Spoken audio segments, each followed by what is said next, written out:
Good morning, degenerates, and welcome to another episode of Boring Crypto IO, a place where I read you the boring crypto news every morning, Monday through Friday, just so you don't have to.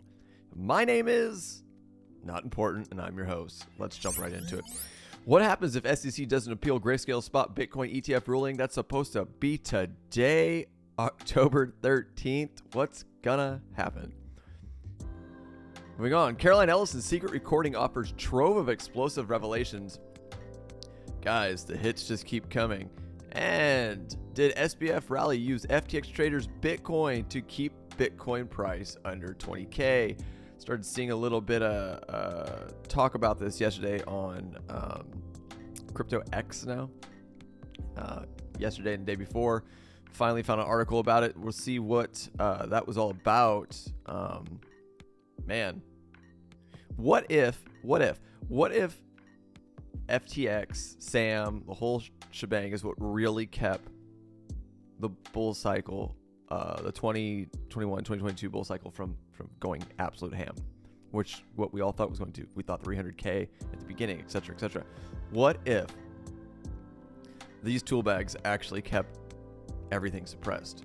Because it's been a rumor. It's been something that people have talked about for a while now. So it's very intriguing to think about. But yeah, man. It's just crazy. All right, guys, to the market. Current market cap right now, guys, sitting at 1.05 trillion. Current Bitcoin dominance at 50% even. ETH dominance at 17.8. And Gwei about double from yesterday. 14 Gwei will get you that ETH transaction. Volume right now down 13.44% from yesterday. And we have now broken down into the 30s for the Fear and Greed Index. A little mini sell-off going on yesterday. I got to be honest, though, I've looked at a lot of stuff. Pretty much everything bounced right at support, but everything's holding. Nothing has really been bought back up. We'll talk about that here shortly, especially with Bitcoin. But let's blow through the top 100 per usual and see if there are any major outliers. From what I know, there really isn't too much. Yeah, I watched. Everybody was freaking out while everything was kind of selling off a little bit yesterday. But pretty much all the coins I'm watching, all the tokens and projects I'm watching right now, pretty much everything just hit resistance or support and bounced. Bounce isn't the correct word, but found support at all, pretty much every level I have drawn up. So nothing too unexpected. Yeah, man. Now we got Mansell down 5.51% is a little bit of an outlier.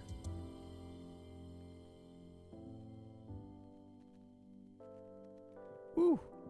But Thorchain pumped. So Thorchain pumped pretty hard, and they've pulled back 10.22% for the day. 4.21 for Trust Wallet.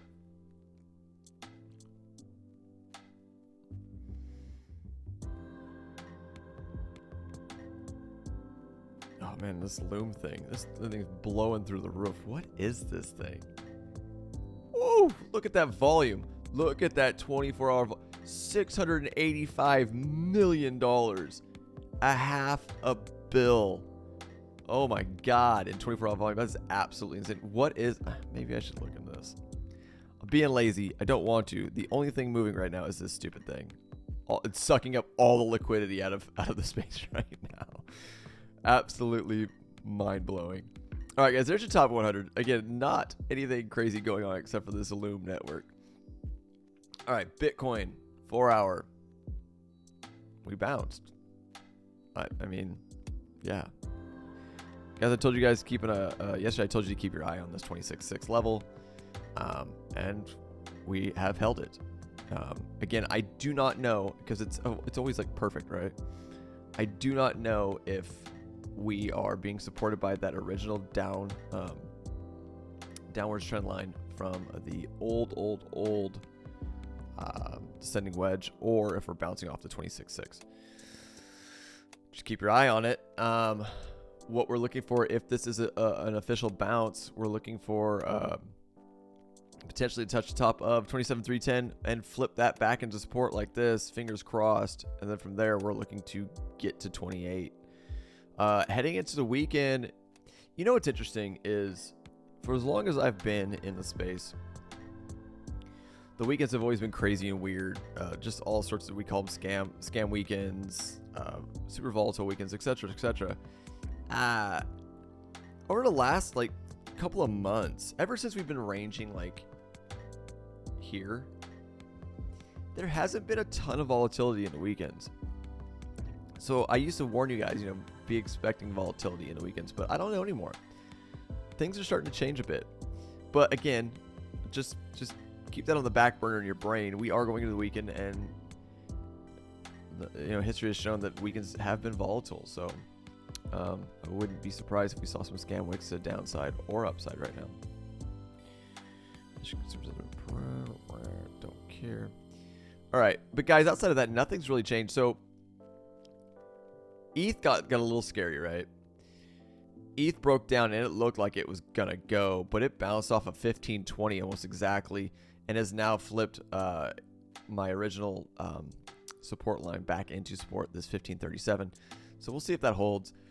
Just a lot of FUD coming out about ETH right now. People saying it's dead, it's an old chain, and I'll tell you what, everyone has always said this, and then it always stays as number 2. I don't expect anything different. XRP bounced right at support, 47,793. Cardano ranging, and I haven't even have a line drawn here, but you can see right here. This is a support.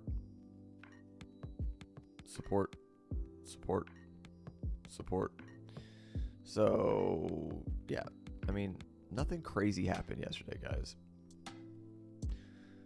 What else I got that I'm looking at? INJ's been ranging.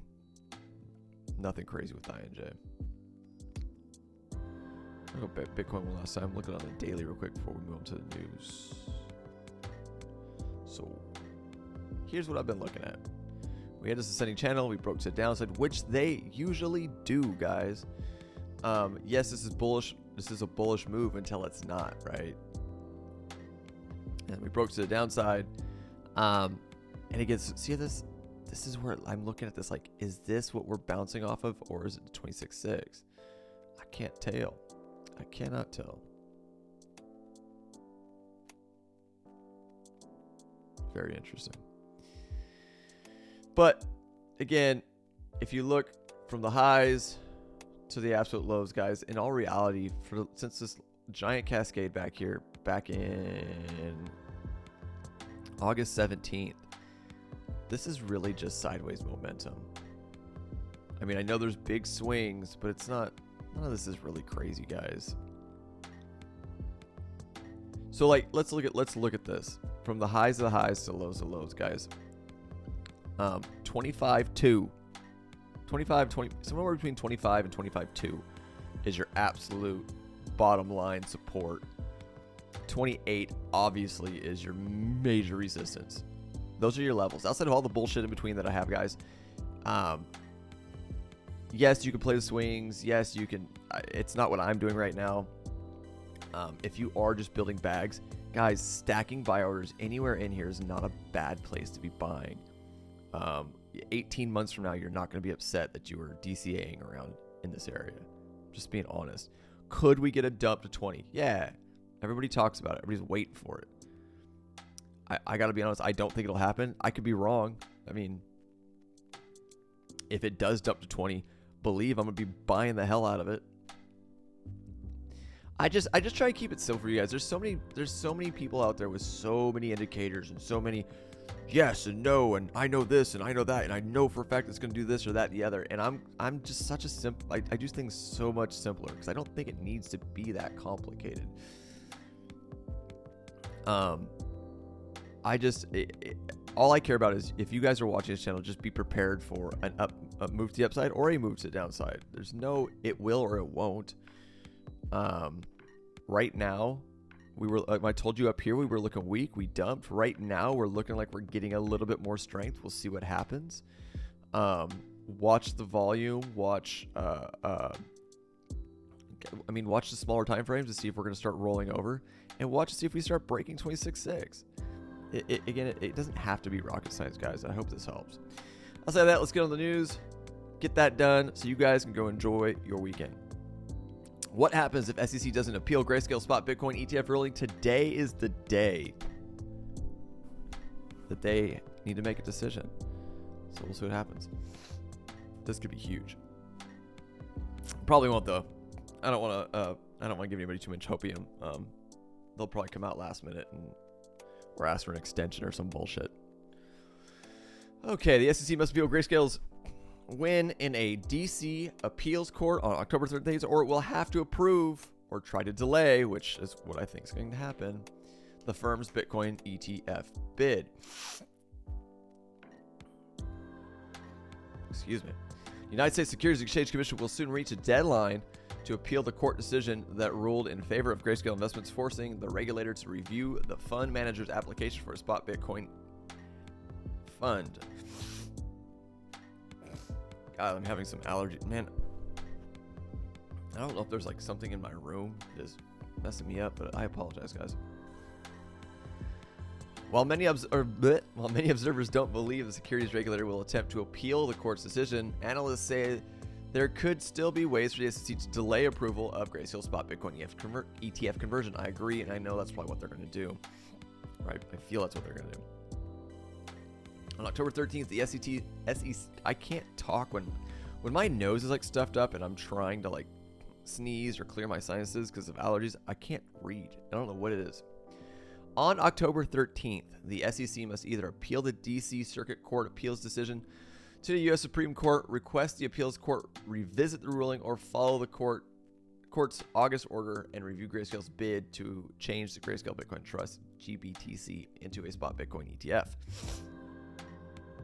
In an October 12th post responding to an ex-user's question, Bloomberg ETF analyst Eric Balkunas said an appeal was unlikely, though there could still be other hurdles. We think an appeal is a long shot, but there's always a chance of something else happening.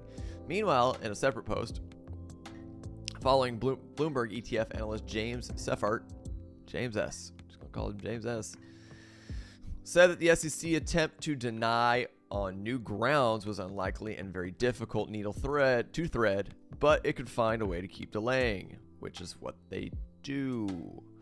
A September note from law firm Ropes and Gray warned the GBTC application could be sent back for review to the SEC, giving a regulator another chance to reject it on a different basis. Yeah. In this scenario, a new denial could itself be subject to another appeal by GBTC to the DC Circuit, wrote the firm. My only thing with this is the judges are kind of on to what the SEC is doing, and they don't like it. This could be thrown out real fast if it's the same judge, the same, which I don't know why it wouldn't be, that appealed it the first time. Because if I remember correctly, the reason why the judge allowed the review in general was because of Grayscale's argument being what's the difference? What's the difference between a trust or a spot fund? It's the exact same thing, just we actually have to hold the underlying asset. And that's why the judge went with it, saying that the SEC was picking and choosing and not using actual law. Don't quote me on that, but I mean, that was probably a layman's way of saying it, but I hope that made sense. Blah, blah, blah. Here we go. Another delay scenario, according to Ropes Gray, would be in the New York Stock Exchange has to make a new filing to list GBTC. Then it is possible the SEC could take up to 8 months to reach a decision on the ETF. That would suck. Currently, at least 7 spot Bitcoin ETF applications are before the regulator for approval. Despite all being filed with the regulator early in 2023, all have faced delays and pushback from the SEC, leaving the final approval deadlines for most around March of 2024 or later. However, most eyes are on Grayscale's spot Bitcoin ETF conversion application because if the SEC approves it, the regulator could struggle to find reasons to knock back other applications. The likelihood of an approval spot Bitcoin ETF this year is 75%, according to Bloomberg analysts who updated the odds of Grayscale's court win. The odds jumped to a 95% likelihood of approval by the end of 2024. Let me know what you guys think. Do you think it's going to get approved? Comments down below. Moving on, Caroline Ellison Secret recording offers trove of explosive revelations. Among many critical revelations about Alameda and FTX relationship, Caroline Ellison confirmed that Alameda always had access to customers' funds at FTX. Ruh-roh.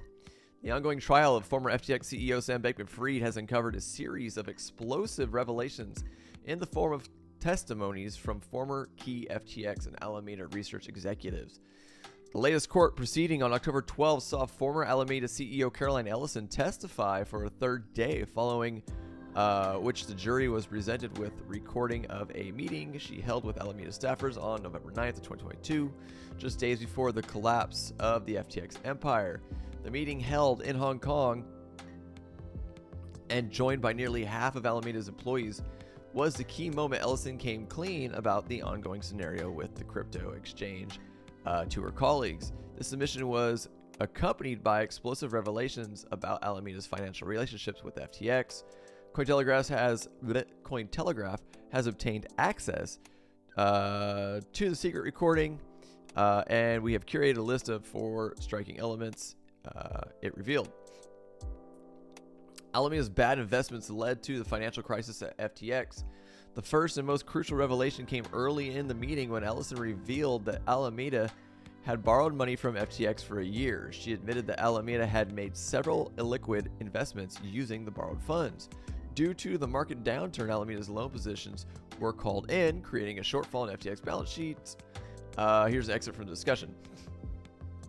Most of Alameda's loans got called in order to meet those loan recalls. We ended up borrowing a bunch of funds on FTX, which led to FTX having a shortfall in user funds. And so with the once there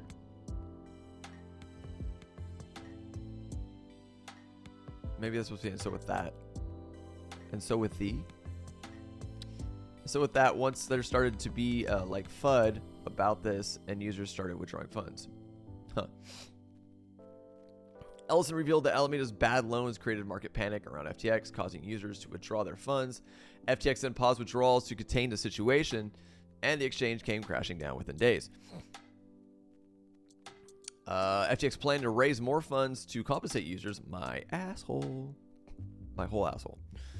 When one of the employees attending the meeting asked Ellison how FTX intended to pay back its customers, Ellison said the crypto exchange was planning to raise further funds to fill the gap. Basically, FTX is trying to raise,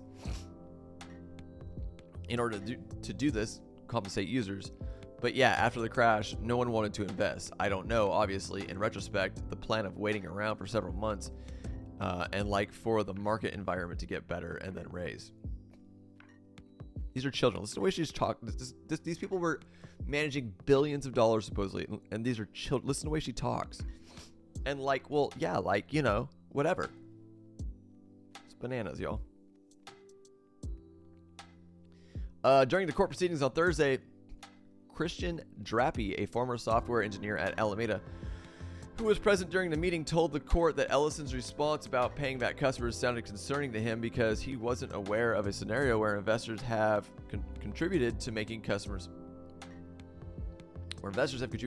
whole due to bad financial decisions at the company. The nervous laughter. As the secret recording was played in the court, the former Alameda employee also pointed out that Ellison had giggled during the meeting. The employee suggested this was Ellison's nervous laughter, something she often did when in a tight spot. When Ellison was asked by a staffer at the meeting whose idea it was to plug Alameda's loan losses with FTX customers' money, she responded with, Sam, I guess, and giggled. What in the world, man? Alameda almost always had access to users' funds at FTX. Another staffer inquired about the backdoor access of Alameda to FTX and asked how long Alameda had begun using FTX customers' funds to bridge holes in its balance sheet. Ellison responded, FTX basically always allowed Alameda to borrow users' funds, as far as I know. Wow. What an absolute pile of crap. Not meaning what she's saying, just FTX was a pile of crap. All right, last but not least, did SBF really use FTX traders' Bitcoin to keep Bitcoin price under 20K? Guys, if you got your ass handed to you at the top of this last bull thinking we were going to go higher, this could be why. Could you imagine if this is real? If this is what stifled the entire bull market? Bananas. Bitcoin sales by FTX come to light as part of the SBF trial, as one prediction suggests that they stopped the Bitcoin price from hitting 100K. Bitcoin failed to hit 100K during the last 2021 bull market because defunct exchange FTX kept selling Bitcoin, analyst claims. In an X post on October 12th, Joe Burnett, senior product marketing manager at Bitcoin financial services firm Unchained, joined voices arguing that FTX executives suppressed Bitcoin price strength. As the trial of former FTX CEO Sam Bankman-Fried continues, new testimony paints a picture of potential market manipulation. This week, Caroline Ellison, former CEO of affiliated firm Alameda Research, reportedly told the court that Bankman-Fried asked her to sell Bitcoin should its spot price breach 20K. This was done using FTX customer funds, which neither had the right to deploy. Got it. Reacting, Burnett suggests that due to the scale of the operations involved, the entire Bitcoin bull run could have been adversely affected. Alameda was insolvent even during the bull market. It appears they used or borrowed FTX customer Bitcoin and other customer assets to buy quote-unquote Sam coins, FTT, Solana, and Serum. He wrote, referring to the reports that Ellison's firm had a negative value of $2.7 billion in 2021. Wow. Absolutely wow. Without this fake sell pressure, maybe Bitcoin would have hit 100K in 2021. SBF versus S2F. During the bull run of 2021, Bitcoin to USD still reached an all-time high of $69,000, but at the time, predictions called for much larger numbers. Among those was then popular stock to flow S2F, Bitcoin price model. Plan B's, right? Yeah, Plan B's stock to flow. The creator of which, the pseudonymous entity known as Plan B, gave a Bitcoin price target of up to $288,000 during the current halving cycle. The worst case scenario continued was $135,000 by December of 2021. After Bitcoin failed to reach those levels, stock to flow and Plan B himself both saw considerable public criticism. While Plan B continues to give optimistic outlooks on where Bitcoin is headed, the SBF debacle is fast becoming a source of amusement on social media. Dodge Cuban. I can't stop thinking about an alternate timeline where SBF is president of the United States, Bitcoin hits 100K, FTX tokens flip BTC, meat is illegal, the US annexes the Bahamas, and all women above 3 get deported. Above a 3. Others disagree with Bankman-Fried's motives. I just wanted to read it because it was funny. I'm sorry, guys. That had nothing to do with the actual article. Others disagree with Bankman-Fried's motives. Responding to Ellison's testimony, Blockstream CEO and co-founder Adam Back queried whether he genuinely sought to stifle the market growth. And it just ends with a tweet from Adam Back. Says, so that sounds to me more like SBF needed USD liquidity to sell Bitcoin, but don't sell below 20K and not quote unquote try to keep Bitcoin under 20K. Yeah, I don't know. What a really weird way to end the article. I don't know. What do you guys think? Let me know. Comments down below. Do you think FTX sell pressure kept us from going where we were planning on going? I don't know. Let's look at Bitcoin one last time. Looking good on the daily with this bounce. Not bad. Again, right at support. We still have this hurdle to break above right here at this 26.8. We'll call it 27. But outside of that, guys, that is all I have for you this morning. Per usual, if you do enjoy the content I provide for you here every morning on Boring Crypto IO, please by all means subscribe to the channel. Turn on the bell for notifications so you know when I do post videos. Watch the videos, share the videos on all your social platforms, and above all, if there's anything you could do to help expand the growth of this channel and help expand the growth of crypto, please like the videos, like all the videos, and I'll see you guys bright and early Monday morning I am out of here.